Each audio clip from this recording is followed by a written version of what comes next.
Gabi ho, gusto kong ipagpatuloy sa inyo yung mga bawal ng Diyos. Lahat ng bawal ang pag-aaralan natin gaya nung atin pong pinagkasunduan nung nakaraan.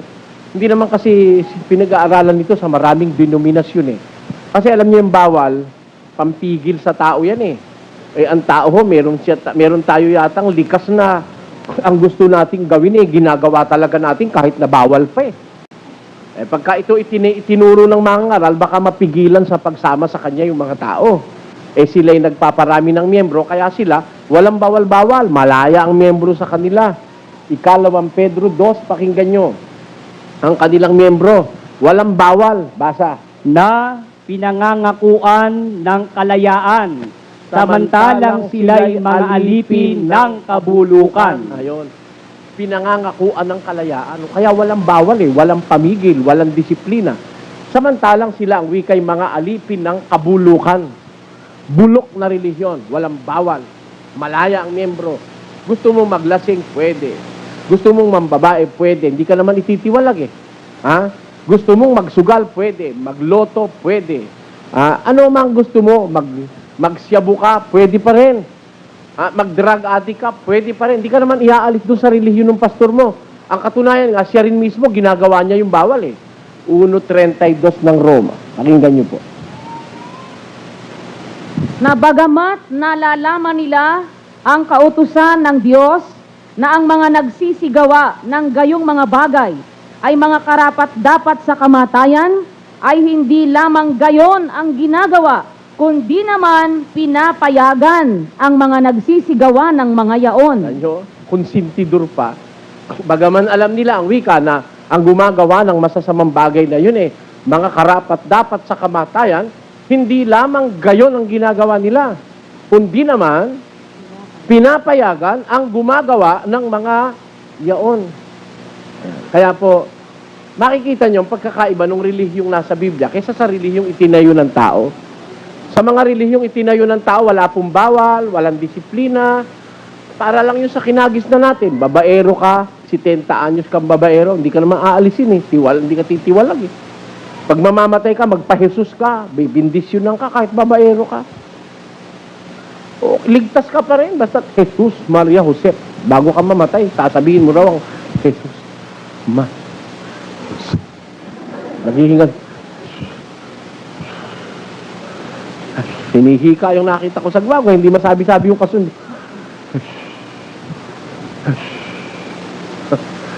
Kasi pinaniwala tayo, na kahit 70 anyos ka luko-luko, pag mamamatay ka, doon ka lang magpakabuti, ligtas ka pa rin. Ganun ho ang aral eh, na tinuro nila sa atin. Hindi po yun ang nasa Biblia. Kaya, para makita nyo, pagkakaiba nung nasa Biblia, kaysa dun sa nasa paligid natin ngayon, alamin natin yung mga bawal, yung hindi nila itinuturo, hindi nila tinuturo ito eh, kasi ang miyembro nila malalayaw eh. Malalaya, pinangakakuan nila ng kalayaan. Kaya you are free to do whatever you want to do. May pipigilin ka ba ng pastor mo? Lakihan mo lang ang abuloy mo, excuse ka na eh. Ayun yung babaero sa Guago eh. Meron doon ako nakilala eh, iglesia rin eh. Babaero raw siya eh, hindi siya tinitiwalag ng pastor niya. Ba't ka ako? Kasi konsintidor ika yung aming Kristo. Sabi. Ba't naman ako nasabi yung ganon? Eh, alam naman ika ng pastor kung may babae ko eh. Nakita pa nga ika niya kami magkasama eh. Hindi naman ika ako tiniwalag. Magkano ho baka ako mag-abuloy kayo? Eh pagpasalamat ka, ang abuloy naming pamilya, mahigit 1 milyon eh. Kaya hindi ko ako kayo tinitiwalag. Eh bakit? Sa misis daw niya, 200,000. Siya raw 300,000. Di kalahating milyon na. Eh 5 yung anak nila, tigi 100,000. Mayaman eh, sa Guago eh. Kaya sa kaniyang pamilya pa lang, 1 milyon na ang koleksyon dun sa kanilang lugar. Eh maititiwalag ba naman yun eh, malakas palang mag-put. Eh ganun ho ang mga iglesia. Kaya ngayon sa atin, pagkukumpara natin sa mga iglesyang nasa ating kapaligiran ngayon, dun sa iglesyang sinasabi sa Biblia, alamin po natin ang mga pagpapatuloy nitong ating pinapaksa, ang mga bawal ng Diyos. Bawal. Isa sa mga bawal na ating pag-aaralan na hindi nila itinuturo. Eto po, umpisahan na natin. Babasa po tayo sa Mateo, Kapitulo 6, versikulo 19. Ganito ang ating matutunghayan. Huwag kayong... Teka kayo. Uulitin ko sa inyo. Ano ibig sabihin ng huwag? Kanya, di tatalino nyo na. Hindi namin kayo kapatid sa iglesia, ma-attend lang kayo sa Bible exposition. When the word don't, do not, is being said in the Bible, it means bawal. Huwag. Bawal. Walang ibang kahulugan yung huwag, kundi bawal. Pagpigil. Ano sabi ng Diyos? Isang bawal. At kanino ito inuutos? Tuloy. Huwag kayong mangagtipon ng mga kayamanan sa lupa, na dito'y sumisira ang tanga at ang kalawang, at dito'y nanghuhukay at nagsisipagnakaw ang mga magnanakaw. Bawal ho o hindi? Bawal. Liwaliwanag nun eh. Walang pilosopya. Kunin mo ang retorika ng salita. Kunin mo ang lohika. Pareho. Ano ang sabi? Sa mga alagad ni Jesus, sa mga mangangaral ni Kristo, mga apostol ng ating Panginoon Kristo ng unang siglo, huwag kayong magtitipon ng kayamanan sa lupa. Gusto ko lang kayong papansinin, mga kababayan, pagka sinasabi ng Diyos yung huwag, ano? Nung sabihin ng Diyos, huwag kang mangangalon niya, bakit niya sinabi yun? Sa palagay niyo, bakit? Ang kautusay idinagdag dahil sa pagsalangsang. Sabi sa Biblia, huwag kang nangangalon niya. Bakit? May nangangalon niya kasi eh. Eh hindi naman galitan Diyos doon sa nangangalon niya. Gusto niyang maligtas kaya pinipigilan niya. Huwag kang mangangalon niya. Yun ang huwag. Po pwedeng yun eh bakuna o po pwede namang gamot. Hindi po ba? Di ba yung bakuna to prevent? Ano? Yun namang gamot to cure. Dalawang klase ho ang paggamot. Prevention and cure. O, ang salita ng Diyos, pagkahuwag, it can be a remedy to a person that has already the sickness and to a person that is capable of being sick. Maaaring magkasakit noon. Kaya, bawal, huwag kang mangangalon niya. Maaaring, hindi ka pa nga nangangalon niya, binabawalan ka na. Kung nangangalon niya ka naman, pinapa-stop ka. Yun ang layo ng Diyos na, di ba? Parang ganito, sa Efeso 4, ang nagnanakaw ay wag nang magnakaw pa, bagkus magpagal, na igawa ang kanyang mga kamay ng mabuting bagay upang siya'y may maibigay sa nangangailangan. Ayun. Yung nagnanakaw ka, wag nang magnakaw pa. Therefore, pinipigil ka ng Diyos doon sa pagnanakaw na ginagawa mo. Ganon kamahal ng Diyos ang tao. Hindi ko mo nagnakaw ka, galit ng Diyos sa'yo. No. Kaya nga, meron siyang bawal eh. Pagmamahal sa'yo, para huwag kang malulung eh. Huwag kang magnanakaw. Huwag kang mangangalon niya. Alam kasi ng Diyos, may nangangalon niya at may nagnanakaw. O nung sabihin ngayon ng Diyos, huwag kayong magtitipon ng kayamanan sa lupa, na dito'y sumisira ang tanga at ang kalawang, at do'y nanghuhukay at nagnanakaw ang mga magnanakaw. Bawal magpayaman o hindi? Bawal. Kanino sinabi? Sa mga alagad, sa mga mangangaral, sa mga apostol, sinabi ni Jesus, huwag kayong magtitipon ng kayamanan sa lupa. Kaya alam nyo, mangangaral, bawal magpayaman eh. O, bawal. Tanong ko kayo, narinig nyo na ba sa pastor nyo, yung utos na yun ni Kristo, bawal magpayaman? O, sige o. Kaninong pastor kayo nakarinig na bawal magpayaman, pinaliwanag? Meron ba? Eh, yun ang kanilang gusto. Lahat sila yumayaman eh. Ang katunayang yumayaman sila, pakinggan nyo. Sa Jeremias 5, ganito ating mababasa sa 26. Sapagkat sa gitna ng aking bayan ay nakakasumpong ng mga masamang tao. Sila'y nagbabantay gaya ng pagbabantay ng mga mamimitag. Sila'y lalagay ng silo, sila'y nanghuhuli ng mga tao. Kung paanong ang kulungan ay puno ng mga ibon, gayon ang kanilang mga bahay ay puno ng karayaan, kaya't sila'y naging dakila at nagsisiyaman. Yumayaman o hindi? Sino yumayaman? Ulitin mo natin yung 26. Sapagkat sa gitna ng aking bayan ay nakakasumpong ng mga masamang tao. Sila'y nagbabantay gaya ng pagbabantay ng mga mamimitag. Sila'y nangaglalagay ng silo. Sila'y nanghuhuli ng mga tao. Kung paano? Kung paanong ang kulungan ay puno ng mga ibon. Gayon ang kanilang mga bahay ay puno ng karayaan. Kaya't sila'y naging dakila at nagsisiyaman. Yumayaman ho ba? Sino yumayaman? Sa gitna ng aking bayan nakasumpong ng masasamang tao. Pag ang isang tao nagpayaman sa relihiyon, direkto sinabi ng Diyos, masama. Bakit masama? Eh kasi sabi ni Kristo, huwag kayong magtitipon ng kayamanan. Eh ang ginawa mo yung magtipon, di antikristo ka. Saan galing? Tinipon. Saan galing tinipon? Naku, yan galing sa aking real estate business. Sabi mo nung 10 years ago, ikaw bankrupt, walang natira sa'yo kahit ano. Paano ka nagka-business uli ng ganong kalaki? Niloloko mo na talaga tao niyan eh. Kaya alam niyo mga kapatid, makikita mo yung diwa ng daladala ng isang tao eh. Pag mangangaral ni Kristo, bawal eh. Pag kay Kristo, huwag kayong magtitipon ng kayamanan sa lupa. Bawal. Eh pag ayaw ipatipon, ano gagawin mo? Halimbawa ako pwede rin ako magtipon eh.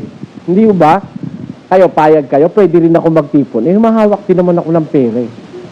Di ba? May abuluyan din kami eh. Kaya lang, hindi kami tumatanggap ng abuloy sa hindi namin kapanampalataya.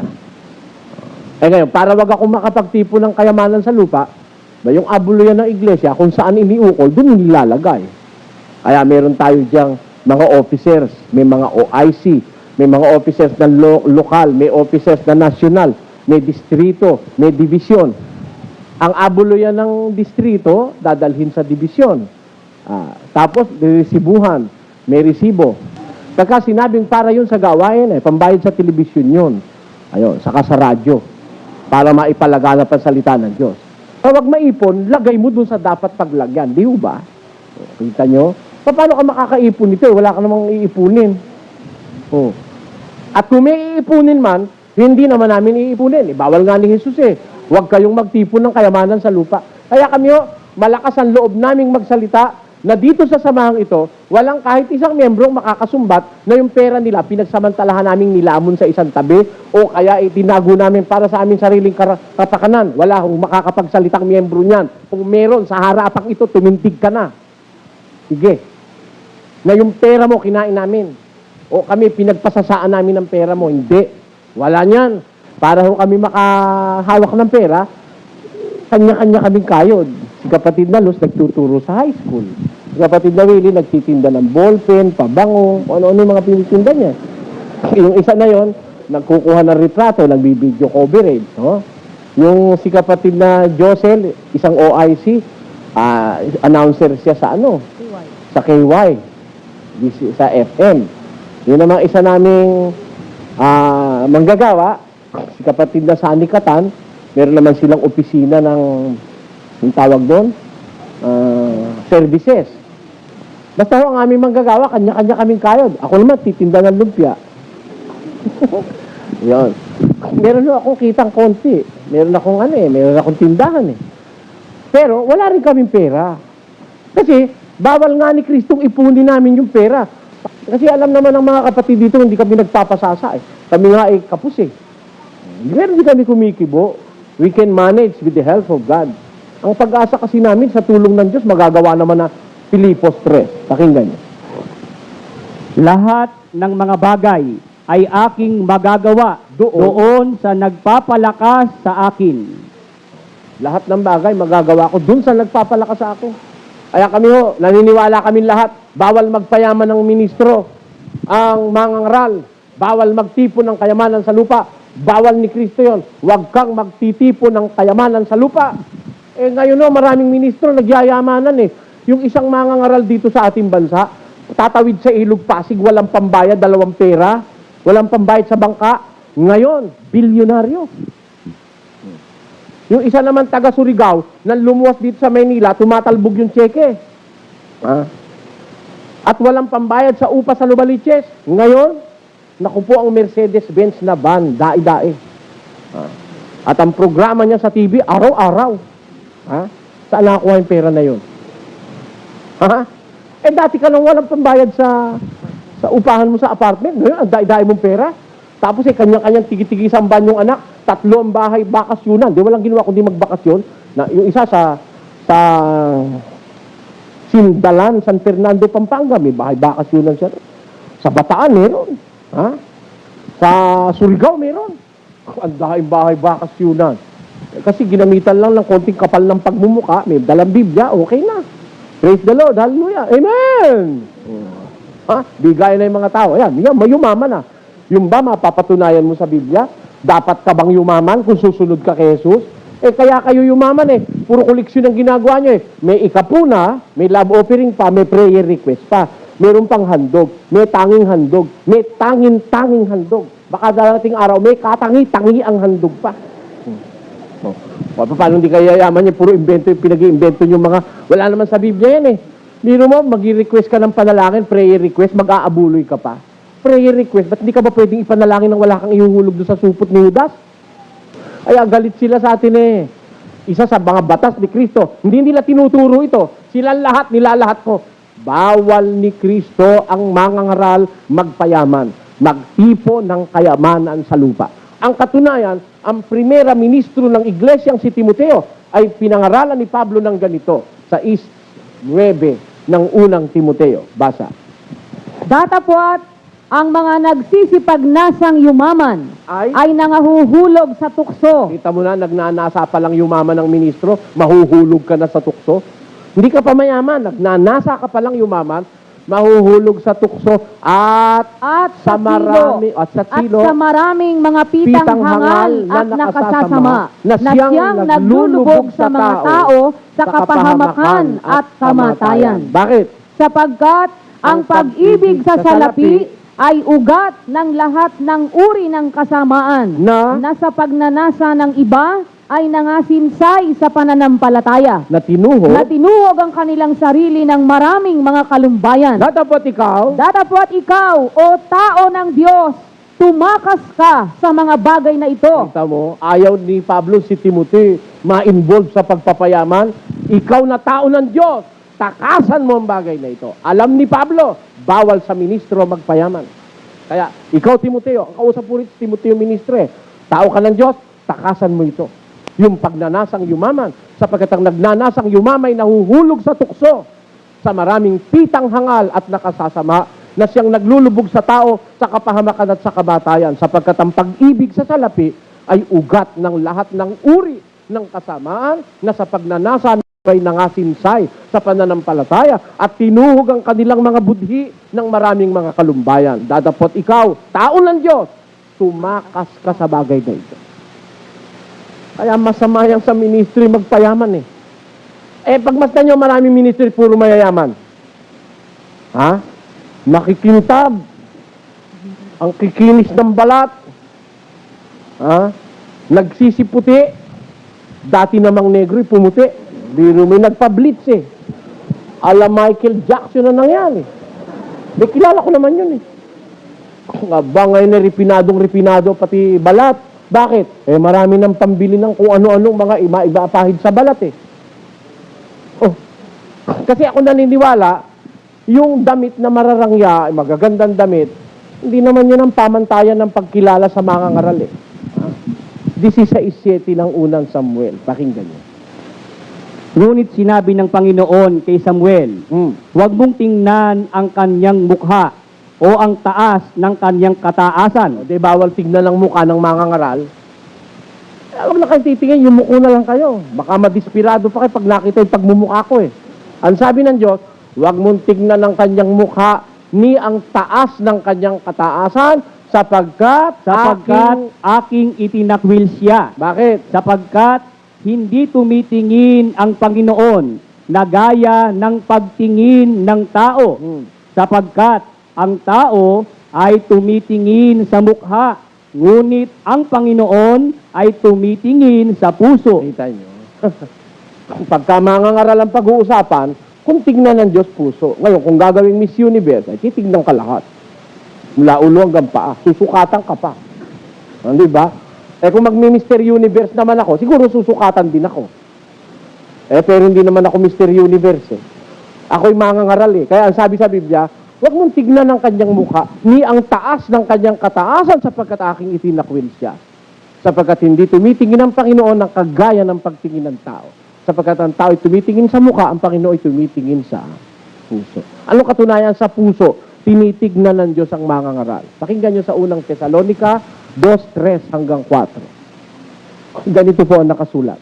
Sapagkat ang aming iniaaral ay hindi sa kamalian, ni sa karumihan, ni sa pagdaraya, kundi kung paanong kami minarapat ng Diyos upang pagkatiwalaan kami ng Ebanghelyo ay gayon namin sinasalita, hindi gaya ng nangagbibigay lugod sa mga tao, kundi sa Diyos na sumusubok ng aming mga puso. Alin ho sinusubukan ng Diyos sa mangangaral?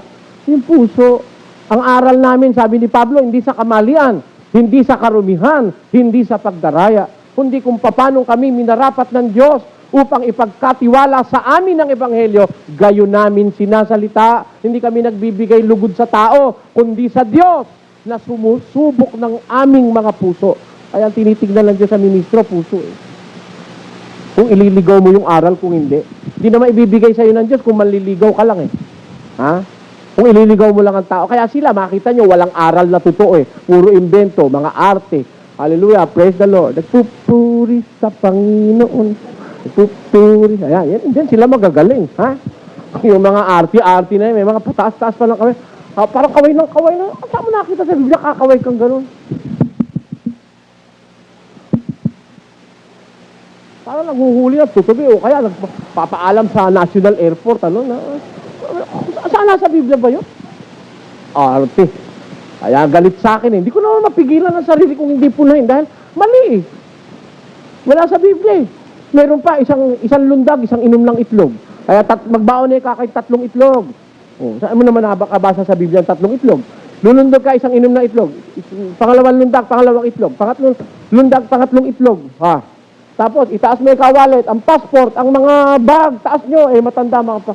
Hirap na hirap na itaas, eh, tinataas pa rin dahil pagpapalain daw siya ng Diyos, dadami raw laman ng bag niya. Wala sa Biblia yan. Eh dito pala sa mundo, kung sino yung nagsasabi ng totoo, yun ang sinisikil. Pero ako naniniwala, kaya nila ginagano, nabubulgar kasi sila eh. Nabubulgar sila. Anong mangyayari? Oh. Kaya sila nabubulgar, kagaya nun. Meron man nagtuturo nun na bawal pala sa mga ngaralang magpayaman?